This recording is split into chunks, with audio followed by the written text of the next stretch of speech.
विरोधकांचे घोटाळे बाहेर काढण्यात किरीट सोमय्या यांचा हातखंड आहे। मात्र आता महाविकास आघाडीमध्ये एका नव्या सोमय्यांचा उदय होतोय।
दादा भुसेचा गिरणा सहकारी साखर कारखाना 1800 कोटी ते पण मी दिलं आहे। या संदर्भात हे राज्य कोणती कारवाई करत नाही म्हणून भीमा पाटणचं प्रकरण मी 4 दिवसापूर्वी सीबीआयकडे पाठवलं आहे। सीबीआयकडून मला त्याची पोचपावती आलेली आहे।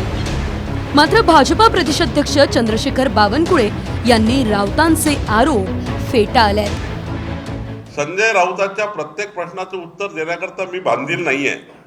सरकार गेल्यामुळं सरकारमध्ये काही काम शिल्लक राहिलं नाही। एकच काम आहे दिवसभर, काहीतरी दिवसभर लिहिणे, शब्दाला शब्द जोडणे आणि मग एक स्क्रिप्ट तयार करणे, ती सकाळी सामन्यात छापून आणणे आणि दिवसभर मग त्याच्यावर बोलत बसणे। स्वतः राऊत ईडीच्या कोठडीत मुक्काम ठोकून आले आणि तेव्हापासूनच ते आक्रमकपणे विरोधकांच्या घोटाळ्यांविषयी बोलताना दिसतायत। राऊतांनी रोखठोकपणे केलेले आरोपही पाहूयात। गिरणा ॲग्रो नावानं दादा भुसेंनी हजारो शेतकऱ्यांची फसवणूक केली असा आरोप त्यांनी केला। कोरोना काळात मंत्री गुलाबराव पाटलांकडून 400 कोटींचा भ्रष्टाचार झालाय असा आरोपही त्यांनी केला।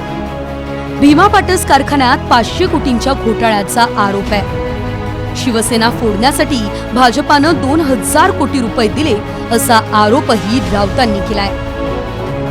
शिवसेनेत उभी फूट पडली आणि राज्यात सत्तांतर झालं तेव्हापासूनच संजय राऊत अत्यंत आक्रमकपणे शिंदे गटाच्या नेत्यांवर हल्लाबोल करतायत।